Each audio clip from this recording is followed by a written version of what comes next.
back to Good Morning Tobago on Tobago Updates. Viewers, now we are getting into some conversations with one of our friendly utilities, and that's WASA. So we are being joined by the Director of Management for the Tobago District, Mr. Brian Williams. We are also being joined by the Assistant Director for Plant Sourcing and Distribution, Mr. Colin Orr. And finally, we are being joined by the Personal Manager, HR and Administration Support, Ms. Jiselle Webster. So good morning and welcome to all three of you, and thank you for being here with us. Good morning. Thanks for having us. All right, great. So now we are in the dry season, and as you would know, I mean, even though today and yesterday, the last couple of days, we had a little bit of rain, but before that, we've had quite a lot of sun. And even though we had a bit of a rain, it's not enough to make sure that we have our full normal level of supply. So first of all, let me get into, what's our level, the water level capacity at the Hillsborough Dam, at Colin, and all these other surface water areas in Tobago. Mr. Brian Williams.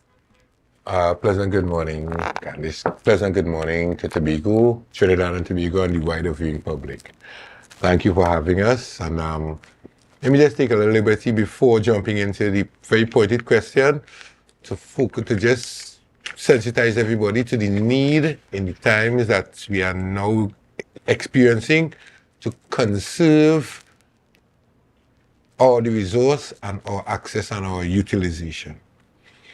Conservation here in this context is widely includes repairing all those unlocked leaks, your leaking water mains, your dripping faucets, to ensure that as an organization and as a people, we can work together to get the resource to as much of the population as we can during these trying times, because these are trying times. Good morning again. Thank you for having me. We are, generally speaking, in the middle of a rough dry season. We have, as Kandace, as you alluded to, had some showers, but they have not made any significant dent in our surface and groundwater sources. At present, Hillsborough Dam is above the long-term average, which is we are not in as bad a position as maybe other parts of the country and the world. But the challenge is that the flows at all those other surface sources are below where they are at this time of year. In having the discussion, we must mention all the climatic changes that are associated with Certainly what is happening. What that has done for us as an organization is that it has put a spoke in the wheel of the planning process using historical data. In the past, we could have looked back and said, these are the trends that's happened over the trends that obtained over the last 5, 10, 15, 20 years. But in the last few years, we have been seeing an uptick of difference. The flows in the river, the traditional sources, the Colin water treatment plant, the Colin River, which the Colin water treatment plant is, the Richmond River, Hillsborough West River, the flows are all way below what they usually are this time of the year. Our production capacity has fallen because of the unavailability of the resource. In Tobago, we do 12 million gallons on average, produce on average 12 million gallons of water per day. This is roughly split 50-50 between surface sources and groundwater sources wells. The wells traditionally they hold their end, but as the dry season progresses, the flows in the rivers, they fall, and they are falling at a rate. What I will do at this point, I have Mr. Colin Orr, who has direct responsibility for the management of these sources and the abstraction and delivery to customer. I have him just come on and give you some insight, some context into where we are at this point. And just before we get into that, so is it that we are going to be seeing a change in the water supply as to how much water is available and how often during the week and so on that customers can expect? Mr. Orr? Yes, there will be a change in the supply that the customers are usually accustomed to. The reason being, as I said before, we do not have the quantity or the volume of resource that we usually have. For instance, the total production in Tobago has fallen off by about 7%. Now 7% would sound small, but that is to the tune of 100,000 meter cube of water. Right? That's a lot of shortfall.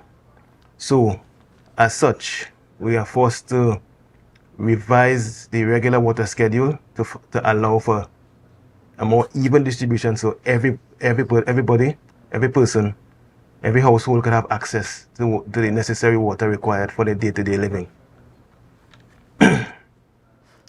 Okay, so what's the new schedule going to look like? How often can people expect water in their pipes daily or weekly? All right. Because of the times that we find ourselves operating in, where the rate of change and the availability of resource is so high and unreliable in terms of from a planning standpoint, we have, and we, as recently as yesterday, we have revised the water supply schedules to better reflect what we are able to deliver at this point. This will be, it was revised in January, and we had cause to revise it again by virtue of the changing supplies at sources. This exercise will be done as and when, and it will be communicated to the public through our Ms. Webster and our other corporate communication interfaces to ensure that the public is aware. At this time, what we have found and what we're trying to accentuate is that there is a need for honest, open, transparent, two-way communication to ensure that all the information is received by the customer and the necessary feedback that is required to keep us as an organization, as a water management district, honest is done. So to that end, we have revised our corporate communication, the outreach for the period. And when Ms. Webster takes the floor, she will spend some time. She's our resident corporate communications expert. So she will, at that time, tell you what is happening. But yes, the schedules have been revised, and it will be, once the trend continues either downward or hopefully upward. So once there is a change, we try to get it to the customers, get it to the public, have our people on the ground doing the necessary legwork with our technical officers, the turncocks, the customer response unit, interacting with the public to ensure that we have a measure of the successes of associated failures so that we can proactively begin to address them before, so the customer can say, hey, Wasa, you sent water for me last night and I didn't get. So by the time they pick up the phone to call us, we are attempting to get to that place where Mr. John Smith to the top of Riceland Trace, we recognize that our schedule was run last night and you wouldn't given the supply in the measure that we would have forecasted it in our schedules. And as such, we are reaching out to find out if it is that you need a truck-borne supply to keep you until our next schedule D, which is in, as per the schedule. Yes, and certainly. And of course, as you mentioned, the truck-borne water supply and so on. I want to get to Ms. Webster and to tell us a little bit about just the modes of communication, what has been improved to ensure that when customers have issues, whether it is to find out their schedule, whether it is that they need an additional truck-borne water supply to supplement their shortfall, what is now in place for the customers and how can they get in touch with WASA when they have an issue? Right. Thank you, Kandace, and thank you for having me. One of the means that we utilize right now is the call center. Our numbers are 639-6850, 639-6853, or 639-WASA 9272. If you are not getting it, you can also go on our app, which we are updating at this time. We also have the website element. And you can also use your friendly WASA employee as well to provide or share that information. We share information via unplanned and planned disruption on our social media platform. And we also have the customer response unit, as Mr. Williams will have indicated earlier. They will be on the ground working alongside the technical officers and the operation team to provide information right away, so that the customer response unit should be able to provide that information, filter it to the water trucking service, so that you have that information being filtered and correctly addressed to the customer. All right, so Mr. Williams, now of course we know that there's going to be a change in the water supply, and if you would like to know, of course, viewers, you just heard from us, Webster, where you can go to find the information as to what schedule your area will be on. But Mr. Williams, I would like you to tell us, what informs, how does WASA make the determination as to how much water a specific area gets? All right. We have WASA in the past. We have a lot of historical data in terms of the number of customers, the location of the customers, and exactly the level of supply that they get based on the operations that you run in any given time. In the discourse earlier, I would have said that the climatic conditions have affected a lot of things, especially from the source end, where we had to be recalibrating and sorting the information. But in the first pass, some of the things remain constant.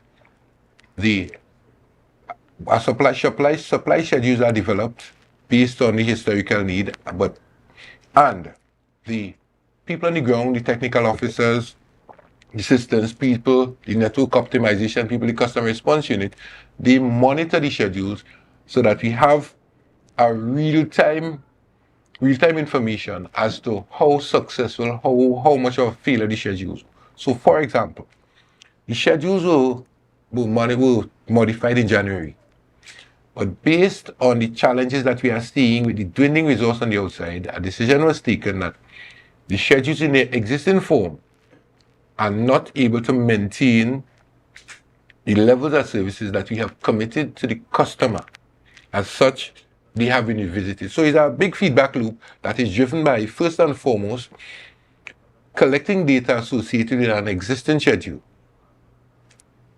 utilizing that data to, one, provide for truck-borne supply or an alternative means of supply to the customers who didn't get, or two, closing the loop saying, yes, these customers were satisfied, they have been satisfied. And this all forms the basis of the management information, the collection process by which the schedules are modified to speak to what we can deliver at this point where the flows are down. And of course, as soon as, we have the wet season there and then our surface water levels return, then we can see a return to the normal supply of water. Well, hopefully, we are attempting to always be better than we were at the same point the last time. And let me give you some examples. The last couple of years, I spent some time with you over the last dry season and the dry season before that. Even the one before that, where we were having a myriad of problems in Southwest Tobago.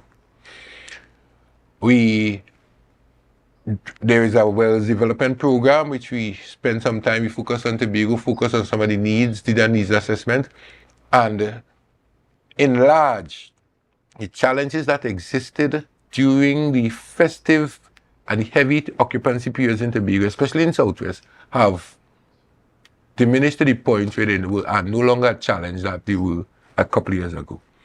Now, I say this to say that what we are attempting to do is to sustainably improve the way and the delivery of the service at a point where we could go to sleep and know for a fact that we have water, so that when they turn on the tap and we are working towards a continuous supply for everybody.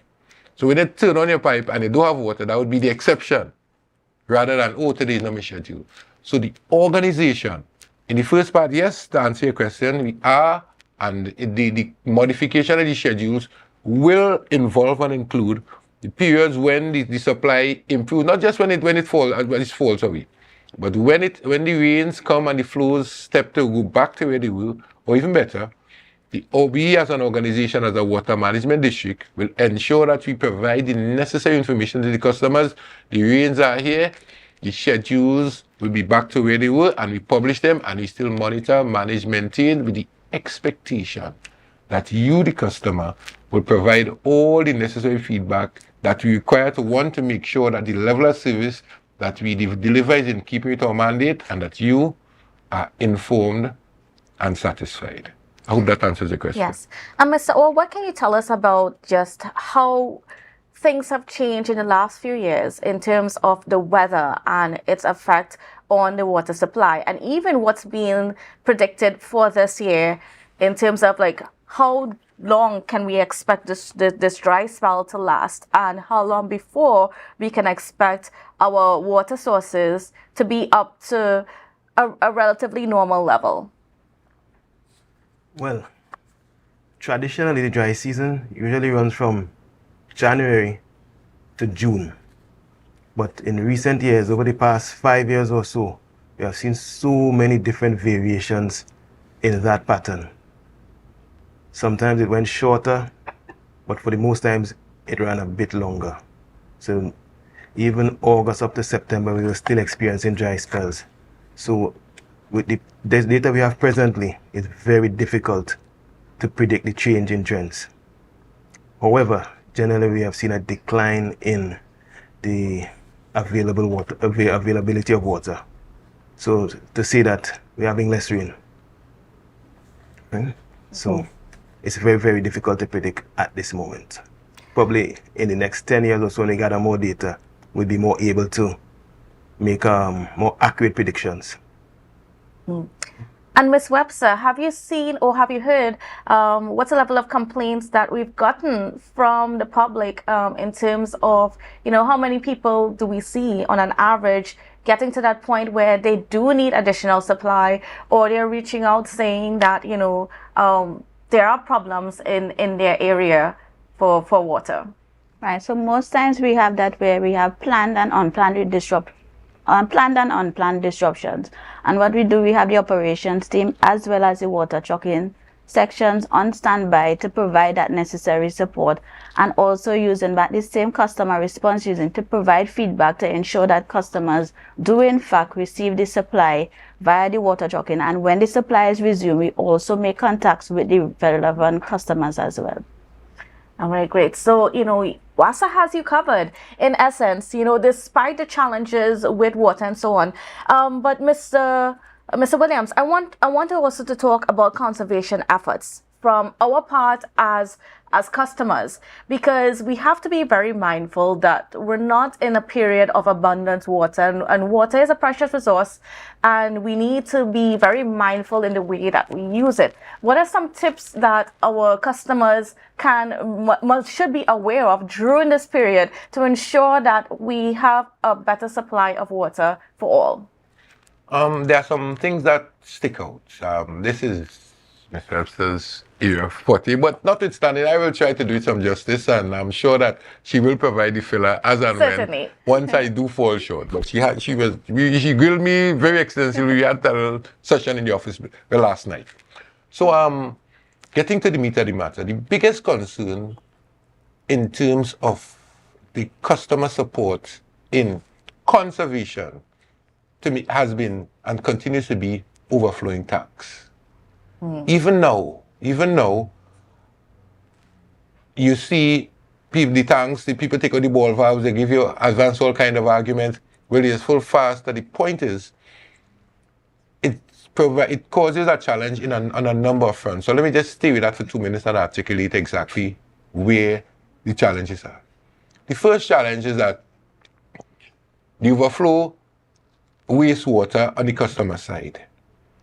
The second, and maybe just as relevant and more neighborhood than the first, is that because of the terrain and how Tobago is geographically undulating, mountainous, the challenge with an overflowing tank in an area that is undulating is that once the customers low down have overflowing tanks and leaking faucets and those kinds of things, it prevents the system pressure from developing to that place, to that point where the water can climb to the customers that are higher.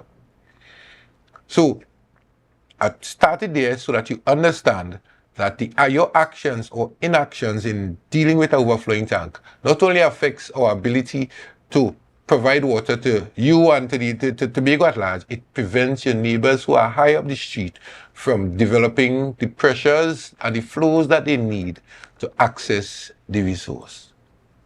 Right? That's the first thing. The need for management of how we operate in terms of there are things we have to do. We have to wet our kitchen garden, we have to wash our plants, wash our clothes, have showers.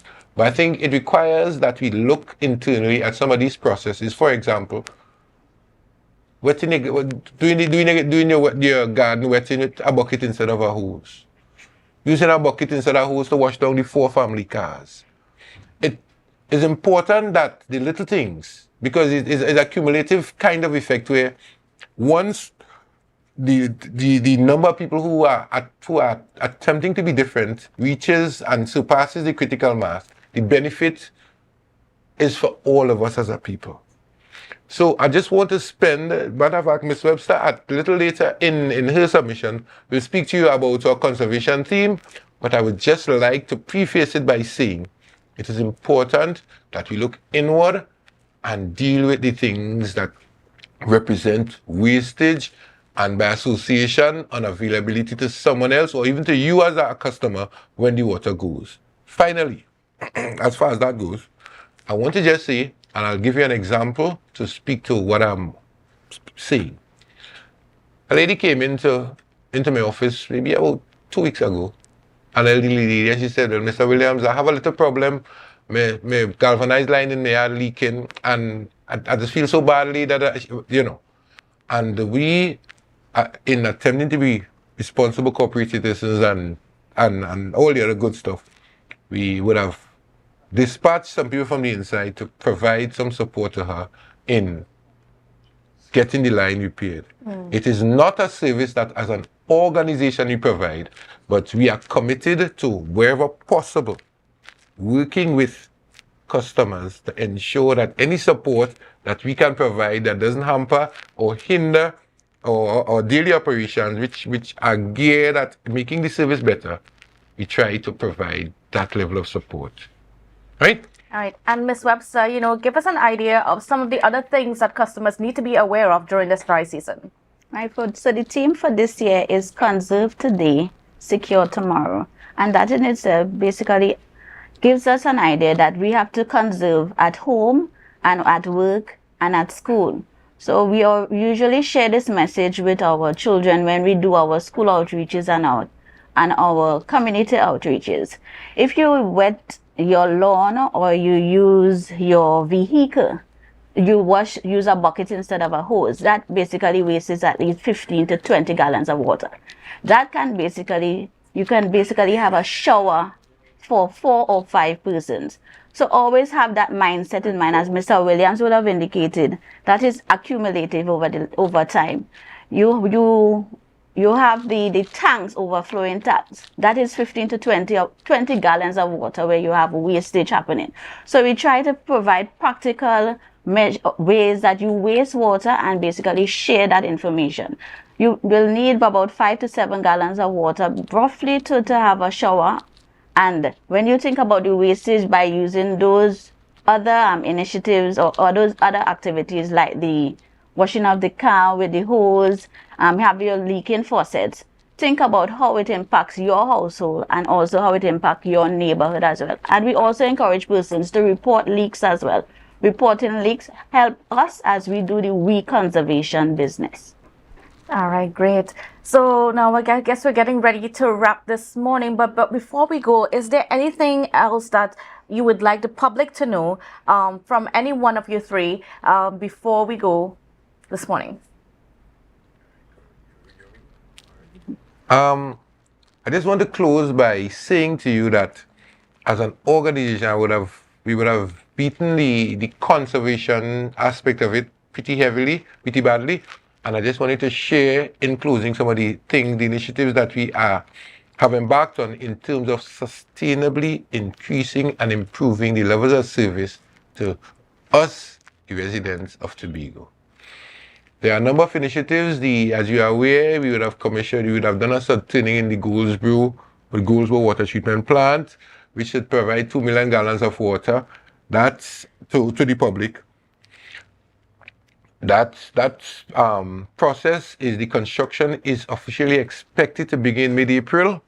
We're starting at the intake because strategically the flows are down, etc., etc. So it's easier to work in the river at those times. But the project is slated to take around for 18 months, and the construction of the plant itself will commence shortly after, and it is expected to come in within time, within cost, within budget, within quality.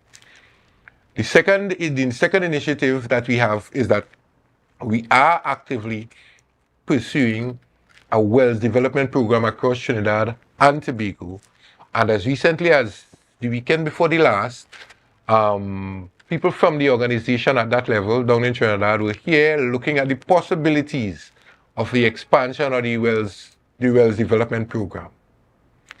Additionally, there is discussions with a view to have desalination introduced into Tobago, where Charlottesville, as an example, there is an intention and an expectation for the development of a desalination plant to provide additional relief to Charlottesville on a sustainable basis to allow them to head towards no water being a thing of the past. Right? In terms of our leakage and all this, so we have an aggressive leak repair and road restoration program to ensure that we keep the leaks off of the road, and so we have more water to get to your houses, and at the same time ensuring that the quality of the work is such a way your driving experience is not affected by us digging up the roads.